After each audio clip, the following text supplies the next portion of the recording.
Sharing live stream, seeing the blue bar.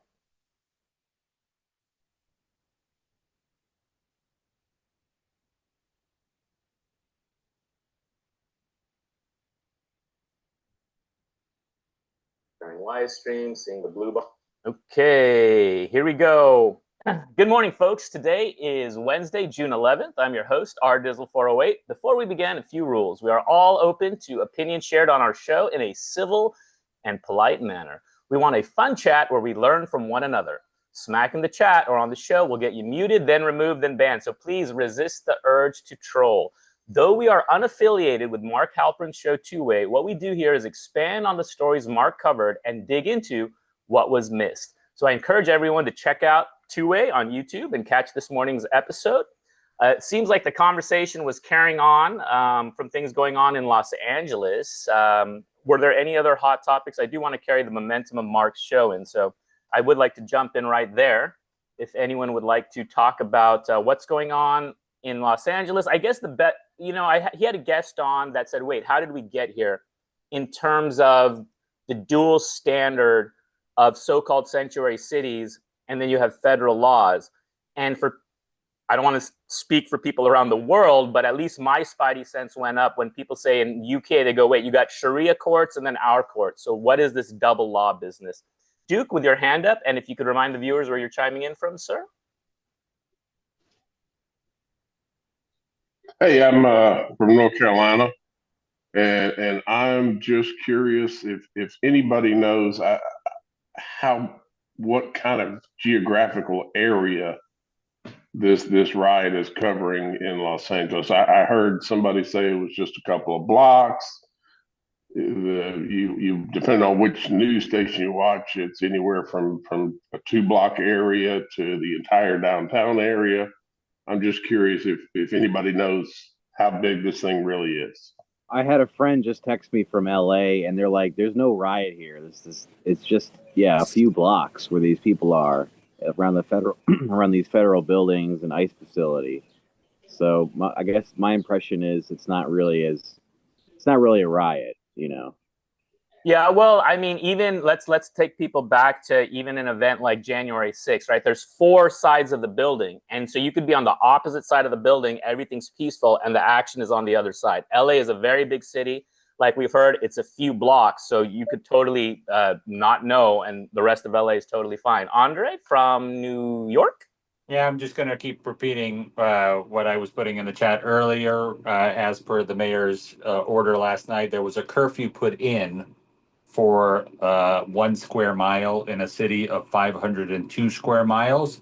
That 1 square mile encompasses not just those few blocks, but a border area around it, kind of like in case it were to spread out. And the curfew was only put in on the downtown Los Angeles rioting area, not the Paramount City. So we're talking about something very localized, as well as the fact that, as was pointed out on almost every late night comedy show last night, Disney held a movie premiere in Los Angeles yesterday. Yes, I mean they're not rioting in those areas, right? And so Los Angeles is a city. I mean, we're talking 30 million people.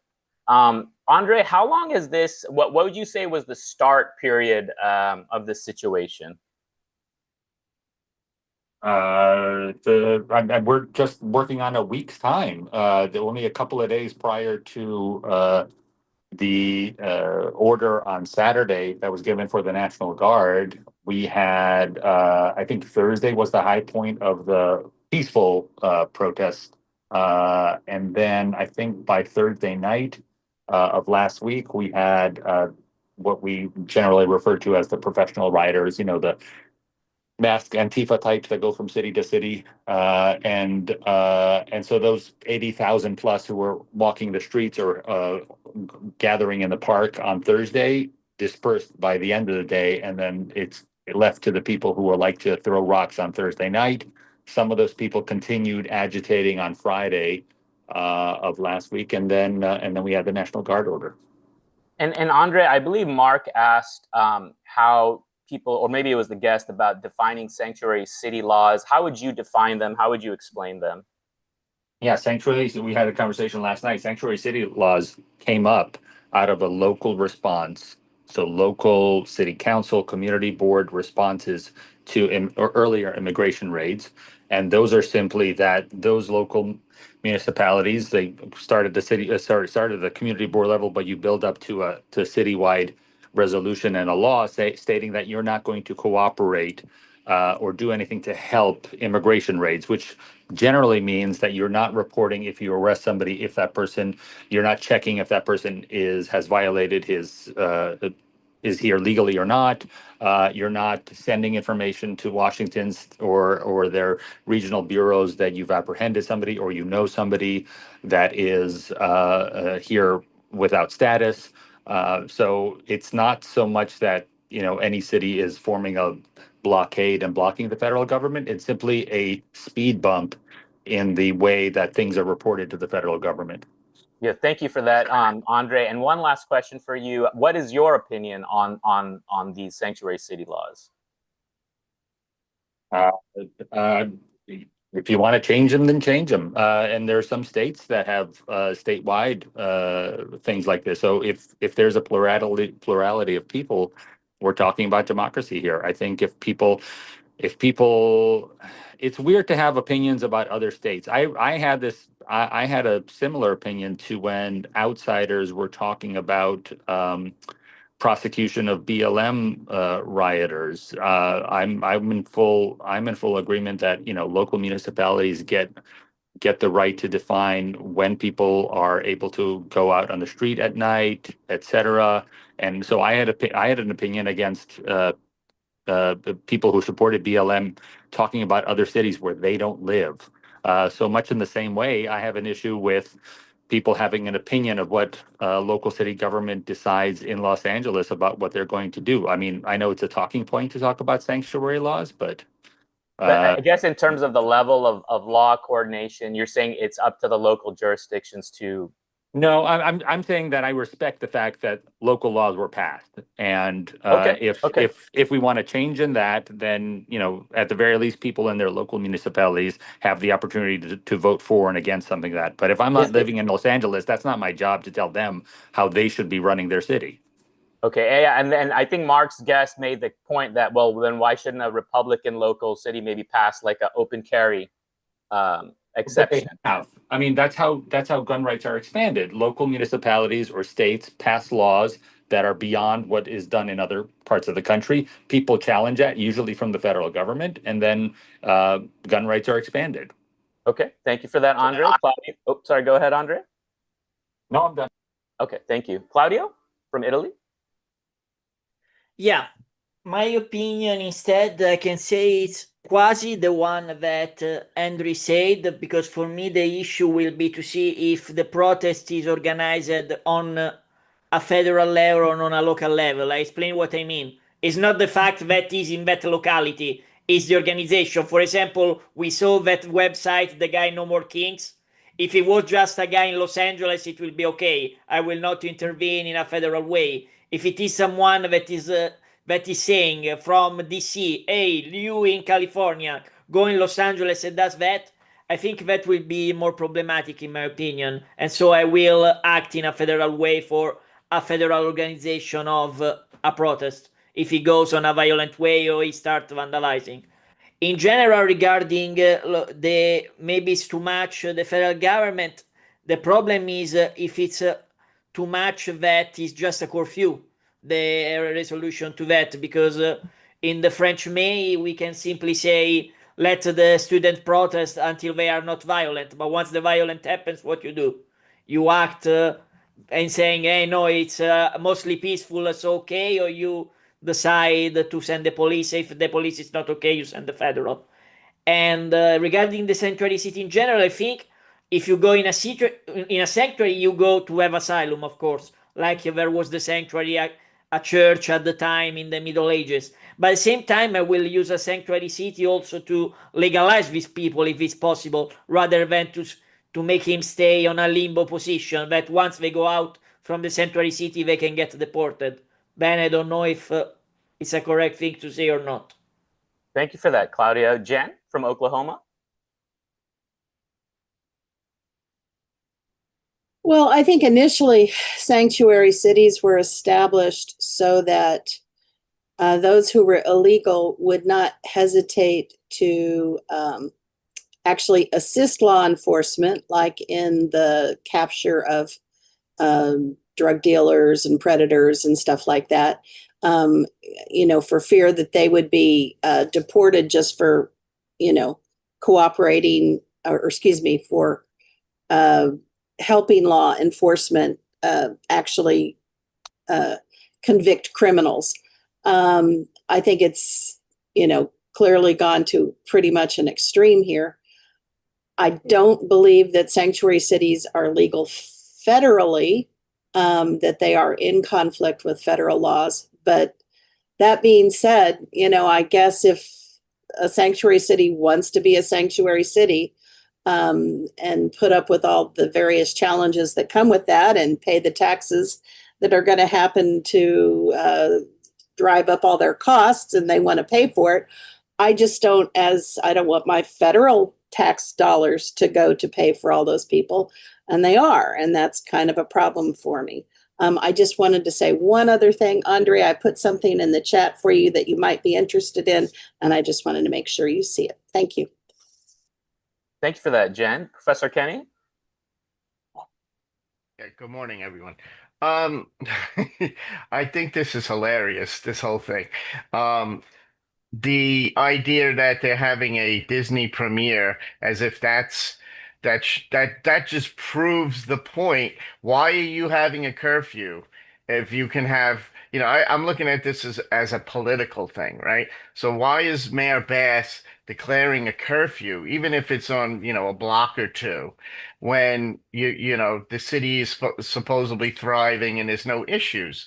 So that just plays into the politics of the right, and that's why I find this whole thing is just so ridiculous. It's going to be interesting how this is going forward. That's really what we got to look at, because this seems like it's dying down. But the biggest point I want to bring up, so I saw on News Nation last night, they showed a clip of a truck unloading equipment to the protesters and the rioters, gas masks and stuff, with instructions on how to handle the riot, and it's just, so what the government needs to do is find out who's funding these people. And what you do is you provoke them to keep funding so till they run out of money. And then who's gonna, because you can see this protest is dying down. If this was a protest about passion and belief, this would be really a strong idea. But when you're trying to fund something with money, people are just in it for the money. Their heart's not really in it. So be interesting. Thank you, Professor Kenny. Peter from Northern California. Hi, I'm going to keep my video off for now just because I'm in the middle of making tea while I'm talking here. I actually just learned this yesterday. I'm going to law school in the fall, so I'm certainly learning about different legal things to be sort of well prepared for when I start school. And so the legal, from as best I understand it, and again, I'm going to be a student. I haven't graduated yet. So the legal principle behind what is now referred to as sanctuary cities is something called the anti-commandeering doctrine, which basically means that federal law enforcement, can't take over local law enforcement. And I think there is one of the recent Supreme Court precedents on that from the 90s did involve an attempt to commandeer local law enforcement to enforce federal gun laws. This was, I think, during Clinton's presidency.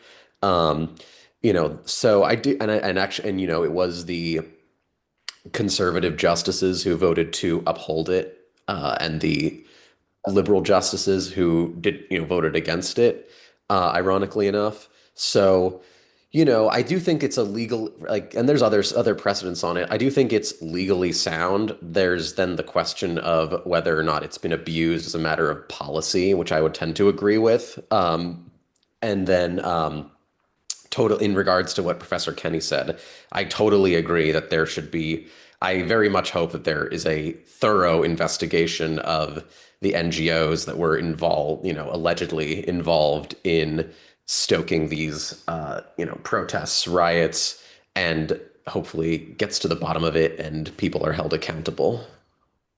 Thank Because you. this is not the first instance of this happening, obviously. Can you expand on that anti-commandeering? I don't, that's the kind of extent to which I know, like commandeer means to like take over, right? So, like you commandeer a ship, right? You're taking over a ship, right? So you would essentially and this is what Tom, like, if you listen to what Tom Homan says in his interviews, he says, you don't have to help us, but you can't, if you obstruct us, you're breaking the law. What he's saying is, as best I understand, and I'm still a layman, but what he means by that is that, local mayors, police departments, etc., are allowed to refrain from helping ICE. ICE does not have the authority to go to a local police department and say, you participate in our raids. But then he says, if you obstruct us, for instance, by having like police block, like, stand between ICE and taking somebody, that's when, the feds have the authority to carry out they still have the authority to enforce federal law regardless of their jurisdiction. They just don't have the authority to make local law enforcement participate in their operation. But local law enforcement doesn't have the right to block them from performing an operation to enforce federal law. So do you believe that it's incumbent on Congress if they want to address this idea that local, and for folks out there, in my background with Service Employees International Union, I worked with people who had been part of like Lupe, the Cesar Chavez legacy organizations that will lobby the county sheriff. And the big celebration victory was great news. The county sheriff is no longer coordinating with the feds. So I guess, Peter, the question is, Congress, do you think Congress should eliminate that, or is it just locals decide? I think that I think in principle, I would support Congress passing a law that would reform what I do think has become an abuse of and again, like the terms, like using the term sanctuary city to refer to such a thing is new, and it's, the term sanctuary has a certain connotation and it's used, I would say, to try and influence the debate, but to make it sound more sympathetic.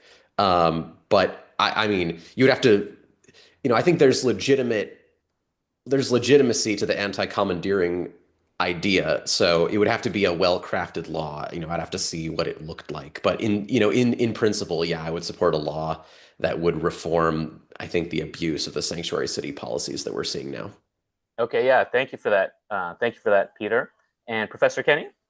I just want to say, Peter, congrats on law school, man. We need some good lawyers out there, buddy. Thank you. Yep. I know you'll do a good job. Hope so. Yeah, so, obviously in today's world, everything gets co-opted. So sanctuary cities now literally mean don't, it literally means harbor illegals. That's really what it means. And to Jen's point, I think Jen's got the real point here about our tax dollars. And I brought this up last night on our conversation. This is about money. They want more people in their cities and their states, because then the census comes in 10 years and that's how they get the representatives get decided.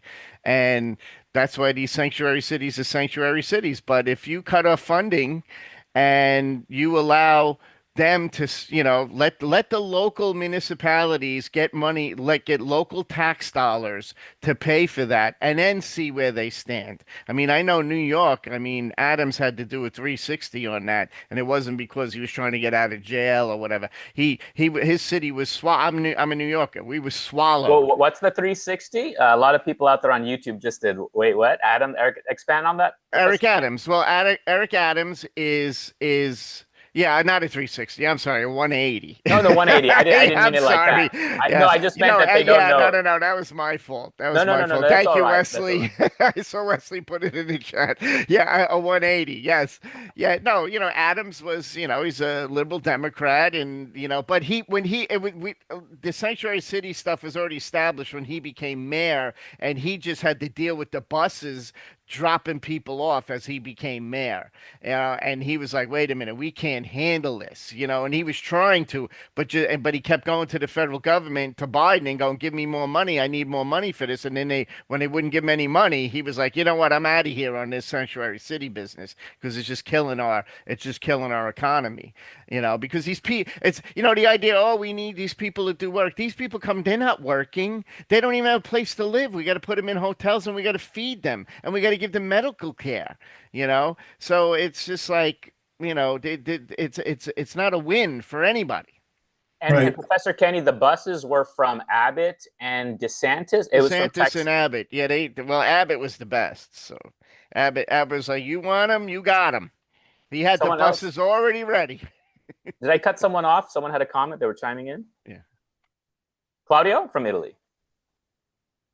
Yeah, to continue what Peter said, also another issue is that when you want to enforce, for example, something that is connected with the federal level, which is immigration, but at the same time goes against local interests, but at the same time to state power, it can get quite problematic. An example is being done by Professor Kenny, but Adams at a certain point decided to not take any more FEMA money for the hotels, and then the governor of New York, Hochul, was insisting instead to re-have back that money, when instead, being a local issue, the city should decide if it wants that money or not.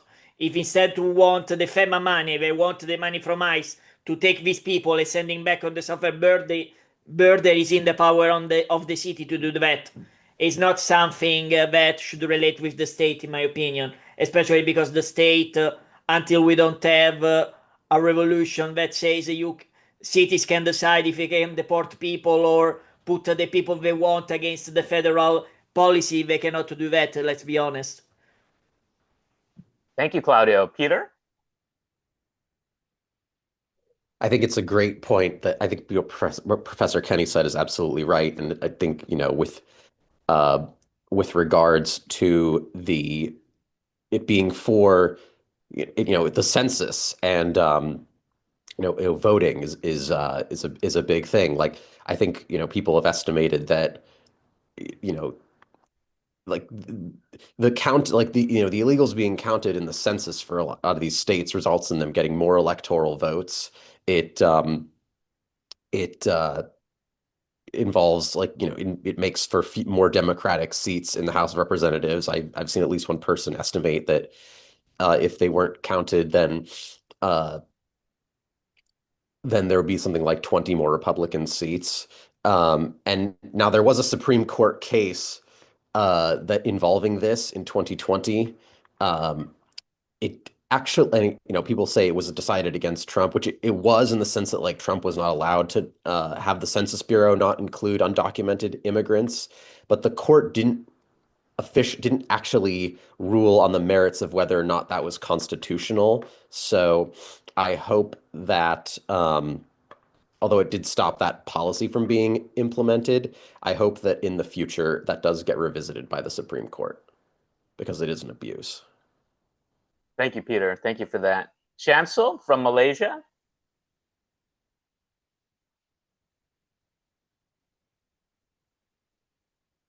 Yeah, hi. Okay. You guys are talking about sanctuary cities. Can I widen the discussion a bit? Please. Yeah.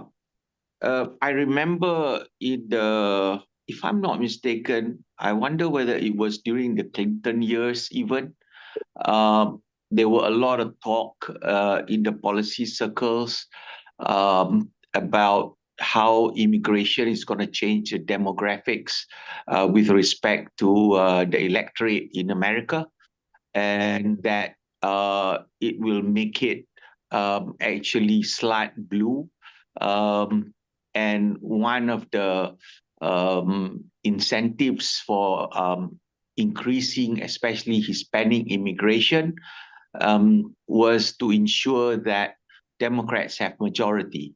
I'm not sure how far my memory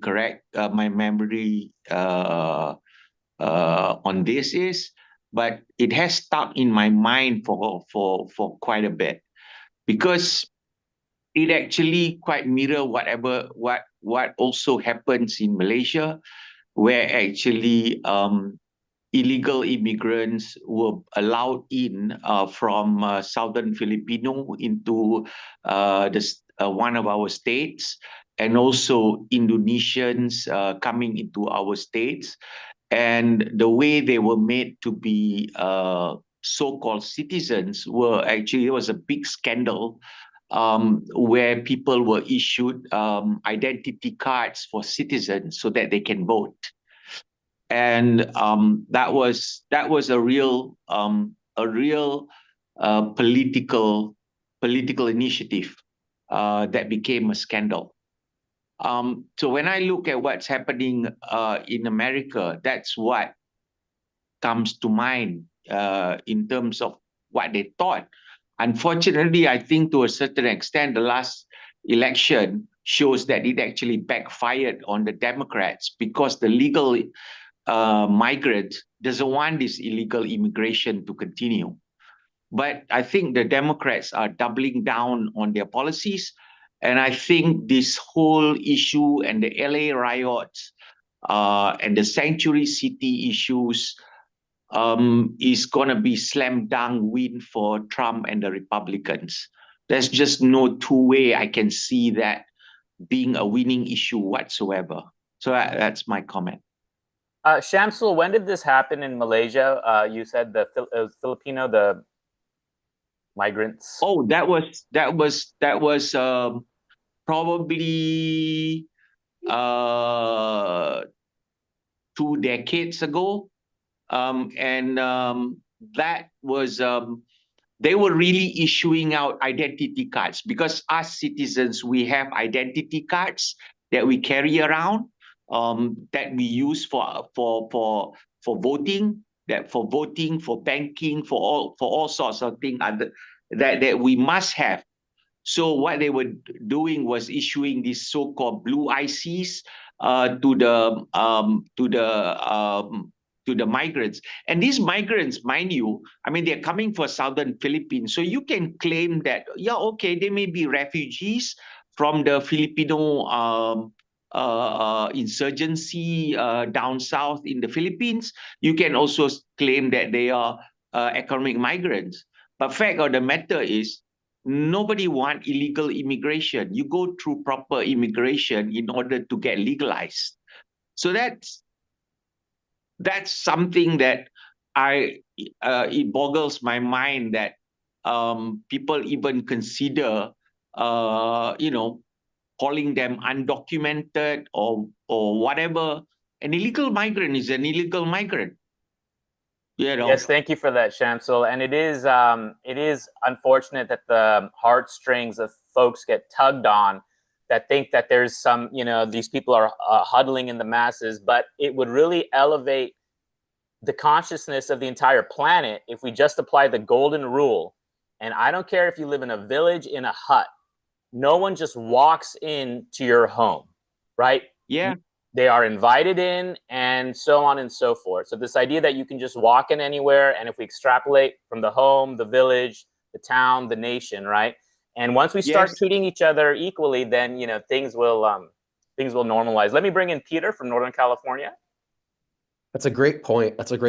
And I think also, and we were talking about this offline yesterday, there's a great, a perspective that often gets overlooked in the global immigration debate. I mean, at least people here in the United States and other Western countries overlook this, is the perspective of people, including in leadership back in these countries, and what they think of this phenomenon of mass migration. There was a time a few years ago, I think it was in the late 2010s, there was some sort of international conference, and the Emmanuel Macron, the president of France, was there, and a number of leaders from other countries, including Africa.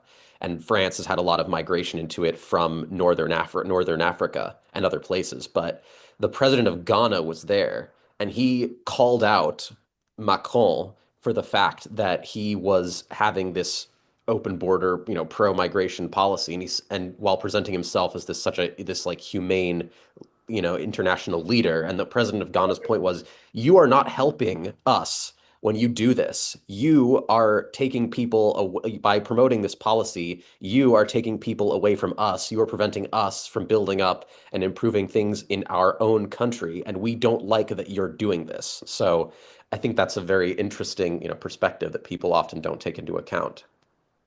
Thank you for that. Thank you for that, Peter. Claudio? I mean, I can tell you that once people come as refugees, they do everything to legalize their status as refugees. I can tell you that when Albanians, during the Albanian anarchy period, come here, they did everything to legalize themselves, take a visa, and then find a job, even if it meant to be a janitor or something like that. Instead, what I see from these people sometimes when you see the Mexican with the flag is that these people are paid to protest.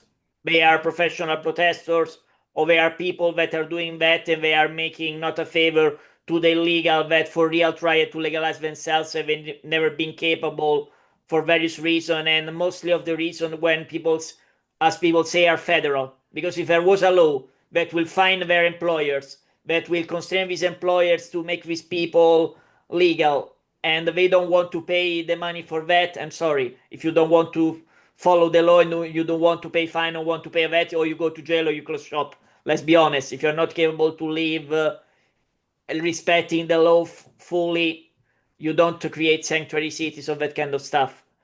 And on general also, I will say that when you have a border which is not also in agreement with other countries, as Peter said, it's not okay. But you let people enter and promote certain things and have an open border when already French people can do that, but you don't let them because they are too much to pay. They are not too much to pay. They're already there. You want to spend the money on them. You want a cheaper way to do stuff. Thank you for that. Thank you for that, Claudio. And I'm going to read what Mark Halpern had up. Let me see if I can do this without playing it. Okay. This was from today's show, right? We really want to, unpack these things. Oops. Sorry, I didn't want to play it. Hold on. I got the timer covering it up. Democrats have gotten the border issue so wrong for so long that it amounts to political malpractice. The latest chapter in which violent protesters could be helping President Donald Trump create military confrontation he's almost begging for as a distraction from his other problems may prove the biggest danger yet. This is Mark Halpern quoting LA Stories, Ignatius, and the New York Times, right? So this is kind of cutting to the core of the powerlessness we feel in California, right? Where the party in charge, we're told, well, that's what you voted for. And then I hear from guests on the show who have many properties in California, I won't say names, right? But that all of a sudden voter ballots were showing up at these properties that they've owned for decades, okay? So guys, these are the things we need to unpack, right? Getting back to the queue, I think Peter is next. Is that correct? Yeah, so that's a great point as well. And that quote, there's a few things to unpack in that quote there that that Halpern had up. I mean, one, I think even that quote, there's a bit I would question the premise of part of what's in there. It's like the way he says, Trump as a distraction from his other problems. I mean, that makes it sound like he's in a terrible political position and he's desperate, which is just, I don't think, true. I believe, at least this was true of a few days ago. I don't know if it's changed or not, but in the real, and you can say, oh, this poll or that poll is good or bad. But if you look at the Real Clear Politics polling average, which I think is the best one, he is in a better position with polling now than, certainly, obviously much better than his first term, but even actually better than President Obama was at this point in his second term. People in the chat during two-way were talking a lot about the economic data, the inflation data being better than expected.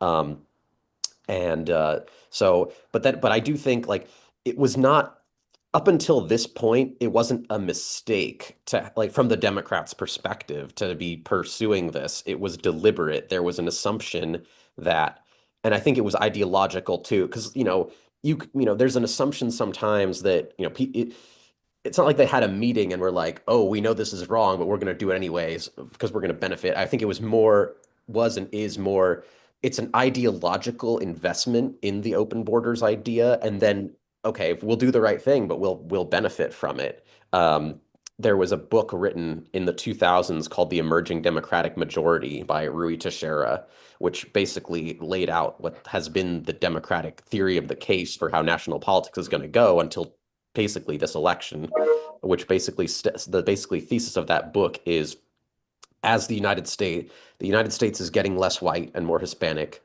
Democrats do better with non-whites, especially Hispanics.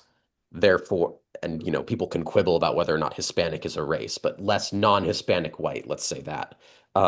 Therefore, Democrats will eventually have a permanent majority, and this has now, the last couple of years, and most notably the 2024 election, has basically disproven that whole thesis. And I think they don't know they don't know how to handle that, and they still have, especially among the base, this ideological commitment to open borders. Like, Barack Obama couldn't, even though Obama's deportation numbers are not as, they're a little inflated in the sense that apprehensions at the border were counted as deportations by Obama and Biden, but you couldn't even have the rhetoric that Obama and Bill Clinton had by any means, except in a few rare exceptions. Like, people who talk like that now in the Democratic Party get primaried, and it's notable that recently the Republicans put up a bill in Congress to make sure that proof of citizenship is required to vote, which should be a common sense issue that everyone supports. Peter, do you remember when Obama was encouraging non-citizens to vote? Oh yeah, I don't remember. I believe it, but I honestly don't remember. I'll have to clip it. He did it in a very suave manner. It was like, everyone should vote. Just get out there, whether you have, it was people. But what's funny is that someone on X the other day posted a snippet from Obama's book Audacity of Hope, which he wrote in 2006 before he ran for president. And in the book, he talks about how him as a American of like recent immigrant descent, his frustration with immigrants who don't assimilate, basically his frustration with immigrants who refuse to assimilate. And one of the things he specifically mentions is Mexican flags, among other things in that paragraph. Like, if Barack Obama now, as an up-and-coming politician in the Democratic Party, wrote something like that in his book, canceled immediately, no future in Democratic politics whatsoever. It's like when Don Lemon was telling youth to pull up their jeans, right? Don't let them sag and all that. Right, right. I would like to encourage the YouTube viewers, especially the younger generation, right, to bypass any feelings of guilt or shame if you feel that, because you're Anglo or white or whatever, and have an open conversation if you have Latino, Hispanic friends. And you may be surprised, because when I was a union organizer, it was the Latinos that were dead set against illegal immigration, speaking out how it was bringing violence into their community. Whereas Cesar Chavez himself was very against illegal immigration, because as a union organizer, he understood that it undercut union workers' attempts to get better wages. And I'll expand on that, Peter. I'll share one personal anecdote. When I was down in South Texas, I had friends that were into fencing, not the fencing, but fence builders. And down on the border, any quote they gave was immediately undercut by someone across the border. And of course, if you're an average Joe, oh, this fence in my backyard is going to cost me $10,000. Oh, this guy will do it for $1,000. What's that comedian? Is it George? Like, yeah, we'll do it for a 6-pack, man. Okay, I'll take the deal. And then guess what? The fence is going to be crap. Now I can't sue him because the guy has no licenses, right? So the actual good, well-meaning fencing company that's a family business is getting undercut. That was back in, under the Obama days or whatever. Jen, with your hand up. Yeah, I have kind of 2 points I want to make. One, I can't tell you what news organization I was listening to on the clip I saw yesterday of Newsom making, an address of some sort. And he was talking about the sovereignty of California. And I thought that's very rich, him using the word sovereignty, when the whole issue here is when we don't have borders that are respected, we have no national sovereignty. So it just seemed quite ironic that he would pick that word to go for. The other thing I wanted to talk about is, what's not really being mentioned while we've had all of this illegal immigration for decades now, certainly got ramped up a lot during the last administration, is how much illegal immigrants are exploited in this country. And it just does not feel very compassionate to put persons in a situation to be exploited and not have the protections that citizens have. So I find that yet another irony from the left, that they don't see that problem, or at least don't talk about it. That's all. Yeah. No, I think it's quite Orwellian. And Jen, would you care to share with the viewers how many missing children under Biden have been reported? I don't know if you have any. I don't have a number. It's way up in the multiple thousands. I know that, and it's just really sad. Everybody was so upset with Trump and kids in cages, which actually were built by Biden and by Obama and used by Obama. The whole point of separating the children was until they could prove that the adults they came into the country with were actually their parents and that they weren't going to be trafficked. That was the whole objective. And, once they got rid of that, when Biden came in, all of these children were just handed over. In many cases, these kids came in with just a phone number, like written on their wrist.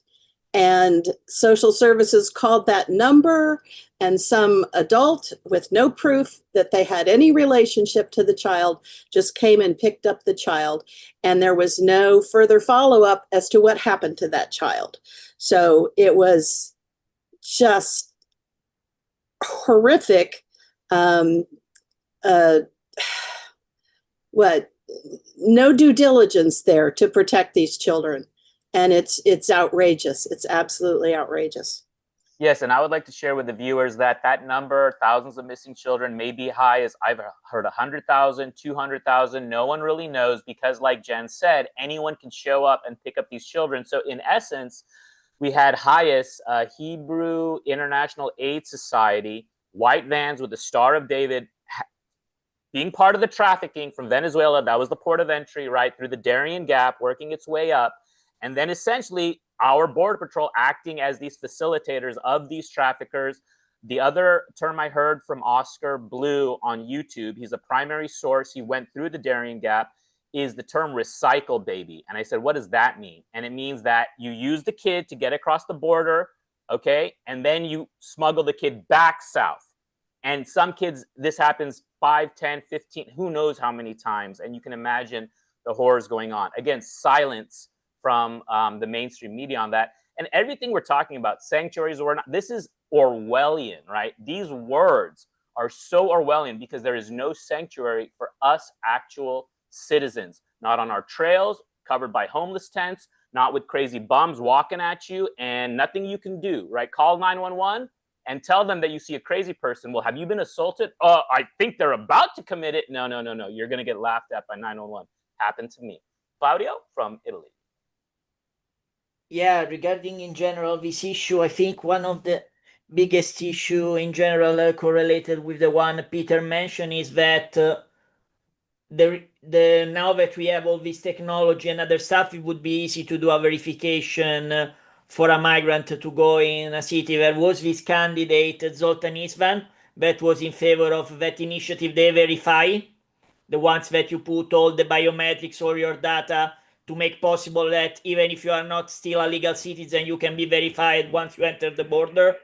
And there are still people against that, and one of the first to be against that were employers. the employers, for which reason, of course, because it would have mean for them to pay more for all the compliance and that kind of stuff. But the issue is that if the person is legal, but you have already biometrics on that, you have just to go in an office, tell, hey, this guy is on A-Verify. How much I have to pay to make these people work? Nothing. You have just to put a stamp on it. But the thing is that there are people that are spending more money to not let a cheaper thing to happen, because for them it will be more, how can I say, because it is a business for certain people to keep this thing illegal, and for another is a business to keep this thing illegal because it will be cheaper the workforce, while it will be easier for them to not have these people spending their public money and their taxes for this initiative, and just pay the $5 of what we will be to let these people enter and put a stamp on them once they pass the verified border. I don't know if you I understand my believe, reasoning.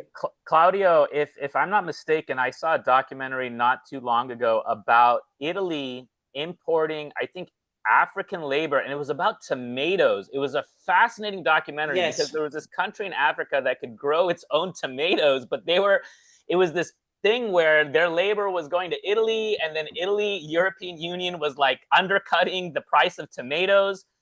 Yeah, I can explain you what is happening on that. The thing is that we having problem to let these people enter legally because as always, the bureaucratic machine is too slow.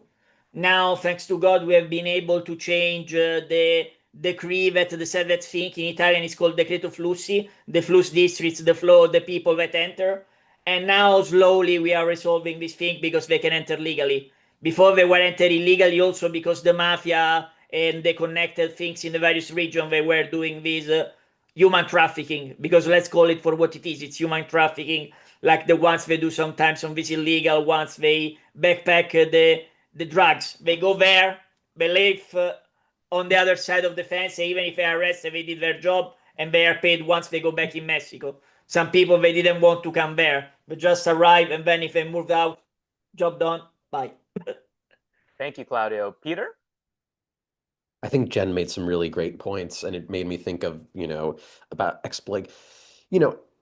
I think it's interesting when you have a leader come along in Latin America, Central America, who makes it so that his country is not a disastrous area that people want to flee from. Like, I'm talking about El Salvador, Bukele. He takes his country from the most violent in the world to the safest in the continent, or at least in Central America, and on a path to being a prosperous and safe country.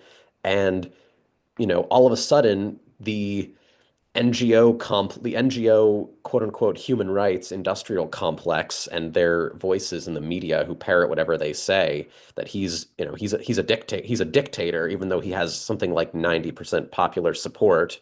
I think that those organizations, those entities, are invested in there not being solutions to these things. They want to have the status quo continue. And there's a history of, I think that, there's a history of having these, destabilizing these countries that prevent, that then cause this problem to get worse. I mean, look at the fall of Gaddafi in Libya, among many other negative knockoff effects, was responsible in many ways for the migrant flow into Europe, as another example. Yes, that's correct, Peter. And it's so unfortunate that people have it the reverse. They have some quote from Gaddafi saying, "We're going to flood Europe with the fanatics." No, actually, when Gaddafi came to power, he kicked the Muslim Brotherhood out to where? The UK, the United Kingdom. How about that? And then when Gaddafi was taken down, who came back? Muslim Brotherhood. So I just one other kind of fact point. I don't know if it's an anecdote. I think it is more of a fact point. During the original or 2012, all the stuff against Syria, it was very interesting. I had cousins at the time who were pro-Modi. They're still pro-Modi, right? Prime Minister of India. Yet, Soros had them in tears. Oh, the Rohingya. Oh, human rights abuses, the Rohingya in India. What is Modi doing? And the Syrian Grand Mufti was the only public figure I saw that publicly came out in support of India's government and said, no, this is not a Muslim refugee crisis. This is a security crisis. And unfortunately, the Soros types have injected within the Rohingyan refugees all sorts of problems, right? This story was also covered by that fellow I mentioned, Terry Mason of VoltaireNet.org, right? That's back from Trump 1.0. So just for the YouTube viewers out there, right? This isn't new stuff. We're trying to take it back to its origins, especially for the youth, so they can get a grasp on this. Wesley, I'd like to bring you in.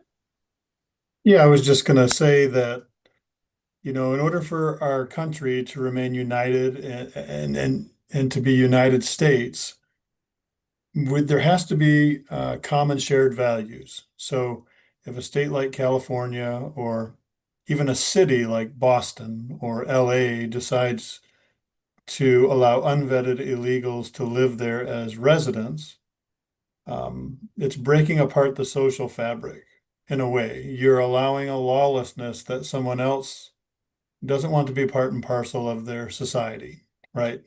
So that's kind of what I see happening right now in the United States is a fracturing and a sorting because of, you know, for example, I'm working from my home office. I typically do. My home office could be anywhere and I could choose to live anywhere. And I'm looking at the politics of Michigan. And I kind of got one eye toward where could I go to be around people who share my values, right? And we see this. We see exodus from California. We see an exodus from New York to lower tax states now. This is my issue with the whole sanctuary city policy and illegal immigration in general, is you are importing a third world ethic and a value, right, into the United States of America. And I don't see how that's going to help the situation at all. I think, yeah. So, you know, the Democrat Party would look at me and say, well, you're just afraid of living in a white, minority country. Not true. I mean, so long as we have shared common values, you know, and that's really what we need to discuss. Like, what should those be? Well, I think a border, you know, a constitution, civil society. And anyway, I'm over, but No, and I think those are all the things that on the citizenship exam, right? My parents had to take it. You know, those are all the things that you review, right? And so I'm in fully agreement with you, Wesley. And if you could remind the viewers where you're chiming in from. Lapeer, Michigan. Are you able to share that graphic that I put in the chat? Yes, I was working and clicking on it. Since you my point is that you're importing millions of people who have that worldview, right?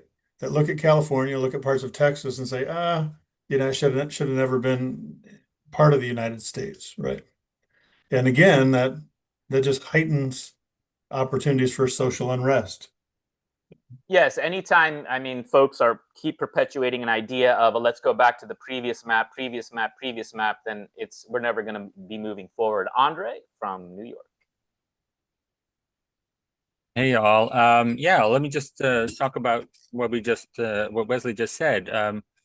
I know it gets repeated over and over again, but if you're a legal immigrant into this country, you are less likely to commit any crimes, especially felonies. If you're an illegal immigrant, you're even less likely to have committed that. That's just going back decades already. We know that these people fill up our churches more than anything else. So there is something to say about the fact that there may be a feeling that there is lawlessness, but at the same time, these people, if they do get a work authorization, they are paying into our Social Security fund without getting anything back from it. They are filling up our cities, and the extent of lawlessness is contradicted by what the numbers say. If we were to fully deport all these people, we will also be incurring an enormous hit into our GDP, not because of necessarily restaurant jobs going anywhere, just because as an aggregate, you're removing workers from the United States. Native-born Americans always get more jobs. More jobs are always taken by native-born Americans in the United States than immigrants or illegal immigrants. That's just statistics as well. So if we were to automatically, blink of an eye, get rid of these people, we're talking about a massive hit to our GDP, which only drives prices up even further. So I think there's a balance that needs to be reached. I think some of the states have tried to, with either the sanctuary city laws, native residency IDs or something, try to propose in this laboratory of democracy a way of going forward with it. But I don't think that, trying to wave a wand and saying, and I'm not saying that anybody here has said it, mostly from the federal government, Stephen Miller's opinion, President Trump's opinion, just get rid of all these people. I don't know how that benefits us in the long term. And Andre, a question for you, if I may. So regarding the crime statistics, right? Yeah. But if we were to talk about someone says speeding, and someone says, guess what? It turns out that undocumented, they don't speed. They drive so safe because they don't want to get apprehended by the officials. But then if we find out, well, if they get caught speeding, they're just going to say no papers. I mean, is that going to get reported, is what I'm saying? Oh, well, we know that people get pulled over, especially in border states. They very much crack down on not they would not be not reporting people. But in the Bay Area, right? Well, also consider that the vast majority of undocumented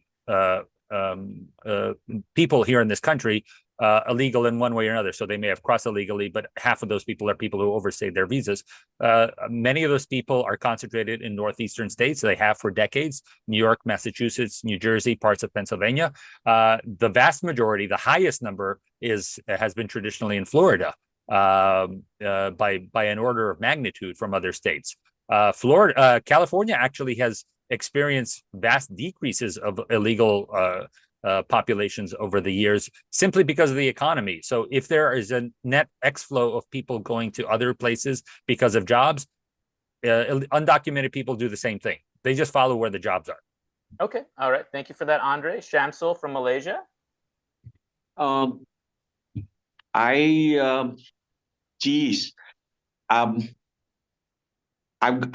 have to say I've got a lot I disagree with Andre. Sure. But you do it with a smile, Shamsul. That's what we love. But I will have to comment one thing about Andre. He always looks sharp. Right back at you, Shamsul. Right back at you. Okay, there you go. Let me go back a bit. I don't want to. I have too much things in what Andre was saying that I don't want to actually sort of rebut you at this moment, Andre, because I was quite transfixed on what Wesley was saying earlier, to be honest. But I would say this though about human beings in my lifetime and in general with my travels and wherever I've been, people are all the same, in the sense that human behavior and their motivation tend to be actually the same. And what we find here in Malaysia is that when we have a lot of illegal immigrants, criminality actually increases, and it's actually quite brutal. Things that we've never seen before, when we murders and really brutal kind of crimes that we never used to see. We are seeing it with the influx of people coming in from different cultures that are not like ours. For example, coming from East Asia, Nepal, Myanmar, it's really unheard of. But anyway, I will get to your points when I have a bit more statistical numbers to look at. But I want to go back to Wesley. Actually, he sounded very pessimistic just now. But I would say this about people coming in and all that. I remember coming to college in the 80s, right? And talking about the two America. When I was going to college, actually I don't even remember such a thing as African American or Hispanic American or any such thing. We were very much colorblind, and that was the shock that I have actually to a certain extent, the evolution within the last decade or so. In spite of, not that we were not aware of racism, but if you were to ask me today, is America a better place than it was in the 80s? It definitely is. I think it is one of the best countries in the world in terms of how it treats its people and racism in the world. But somehow or rather, what I see is actually the ones that split the country is actually the political leadership. And it's the same everywhere. Even in Malaysia, it is the same. It is the political leadership, the political people who try to split the people into identities, and that's how they champion and say, "I'm your champion." But actually, what they were doing is actually grifting off this so-called what do you call victimization mentality that they have created, and I think that is the real problem that I see similar in America and in a place like Malaysia, which is identity politics, victim mentality being used by politicians to actually move themselves up in places of power and actually make money of it. So that is, if you ask me, the root cause of it. If somehow that can go away, that people can see that they are all just the same people trying to make a good living and doing their best, I think this, getting rid of this kind of politicians are what's going to change things. So I mean, that's very much from where I saw. You sound so sad, Wesley. So I had to say that. Let me respond to that. I'm certainly not a pessimist. I don't think so. I certainly agree with the fact that the majority of Latinos, for example, who are coming in are not necessarily the same ones who we're seeing on our televisions burning cars. I'm just saying, but unvetted illegal immigration gives me pause. I'm like, well, wait a second. At least if they're vetted, at least if they come through a port of entry, if they pursue citizenship and they raise their hand and take an oath, then I know that this is a person that is at least saying with their mouth that they want to live among us with a shared common value. Let me just give you one example. So I live in a rural community, and most of us drive to where all the automotive jobs are in Metro Detroit. Okay, I'm a mechanical engineer here. And in our community, Flint, Michigan, there's been problems with the water supply. People are migrating to the house to safer areas here. And in my neighborhood, I have an African American who moved in, right? And every day in the morning, there's about an hour and a half where he sits in his driveway and smokes weed because they legalized it here in Michigan, right? And I have a westward wind and I can't keep my windows open. I can't, and everything smells like marijuana. I go downtown, marijuana everywhere. And it just kind of unsettles you. Your moorings are like, that which used to be stigmatized is now accepted. I don't have a Democrat politician here a prominent Democrat politician in Michigan who's willing to say, that men cannot become women and women cannot become men. Whereas this person, they won't say it. And the social moorings are there's so much upheaval socially that it's not pessimism as much as what in the world is going on, And I agree with you about identitarian politics. You know, Thomas Sowell, if you've ever read him, have you read him? Wrote a Yeah, book. yeah, He I've read wrote, him. yeah, he wrote Discrimination and Disparities, and he said that, blacks from the West Indies are indistinguishable so far as their appearance from African Americans, right? And yet they're extraordinarily successful. They rank higher in personal income than whites by a wide margin, and Sowell just asked the question, where did all the racism go? Like, why aren't they oppressed? So Is we need to Chris get back. Balance on here? Because he'd be exploding right about now. Oh, he's exploding off on YouTube. And I just wanted to share, I think, a very prescient in the chat, Numbers 35, right?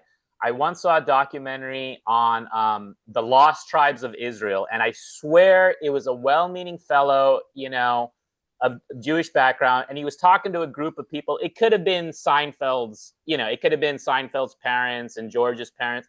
And he was literally trying to sell them on how the Taliban, these are our brothers of Moses. If you go back to Mosaic law, right, it even goes back maybe to the Native American concept that you murdered someone in our town, you can take refuge in another town. Okay. And so this is that idea that, oh, there's something happening in some other place and you committed a murder, but if you're running away from it, you must be innocent or something. You're going to have refuge in our town. So that's Numbers 35 from the Old Testament. We're going to bring Florida Bob up to the front of the queue. Florida Bob, if you want to unmute, I'll click the unmute button. There you go. Oh, you got me good. Hey, Andre, I just want to say thank you so much for your presentation. I always love how you maybe pull back from the end, bring me a little bit more towards the center. I just wanted to bring up another aspect. I don't think anybody's against immigration reform. I mean, if you want to talk about a 90-10, if not higher, it's just, some of it is just an emotional reaction to how much has happened and how do we deal with it now? And I liked how Luke the other day in Discord said something about, reframing this, the balance that we're trying to have between moral / legal. And there is this balance that we're trying to find. But to put another thought into what you said earlier, Andre, the issue of, I know in Florida, there are contractors who are letting illegal immigrants, whatever you want to say, work all week and then report them to ICE on Friday. So the protections that they have are just non-existent. And I obviously detest that. But there is some responsibility on their side that they put them in that place. I can agree that there are bad situations and all the rest. I no problem. But there's this aspect of the way you come in is makes a difference. It just makes a difference. My kid, when he was in high school or even in elementary school, we had so many kids at the house, and one or two were illegal. Just a fact of the matter. And so we had to, my wife and I would talk this situation through, because obviously he was a great kid. No issue there. But what he had to go through in order to stay in the country, and eventually I don't know how, but became legal one way or another. It just was almost unsufferable how much he had to go through because he came in, quote unquote, illegally. And so there is this moral side to this that I just don't think I think we have to work through it. And this is part of the process, maybe. I don't like the violence and all the rest, but if it pushes us towards true immigration reform, I'm for it. But it can't just be, let's keep what is it? Let's keep letting them become legal all the time, because that just doesn't solve the problem. Thank you. Thank you, Florida Bob. Duke from North Carolina. Yeah, I just wanted to talk a little bit about what Andre said earlier also. I'm 100% supporter of legal immigration. Uh, I don't think we could live without it. Somebody correct me if I'm wrong, but did Trump 1.0, did he not offer all the DACA recipients a path to citizenship? I think he was going to trade it maybe for the wall, and the Democrats turned it down. Also, somebody put in the chat that I doubt our immigration reform will be tackled. Probably not. Everybody's too worried about getting reelected once they are elected. And I'll share a personal experience that's happening at my house right now. I'm having my house painted. Went through a reputable white Anglo-Saxon company here in town to have it painted, and there isn't a white Anglo-Saxon anywhere near my house painting it. And I've talked to a few of them. Well, of the group that I've seen, one may be legal.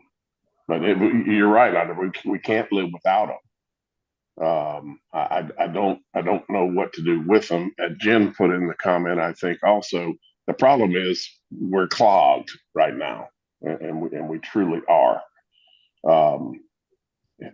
Had we not been put in the situation that we're in now, maybe reform would have happened. But until we get unclogged, I don't see much good coming from it as badly as we need it, because we are in a population decline, and everybody knows it. That's my piece. Thank you, Dan. I'm actually Peter, you're gonna help close us out. So go ahead. You have the last word. What I'll say about legal immigrant, and I'm not, I don't think we should go back to like the 1924 Immigration Act or anything like that. Definitely not. I mean, my family wouldn't, my dad's family came over from Poland. So, but what I will say is that there needs to be significant reform of practices in the legal immigration realm as well. Things like H-1B visas. I've worked in the tech industry, and they are significantly abused to where companies will only hire H-1Bs when they have American people in STEM and other fields available. And there's other instances of that. There's an organization called U.S. Tech Workers that does a lot of really good work on this issue. So I think there needs to be significant reform in that area as well.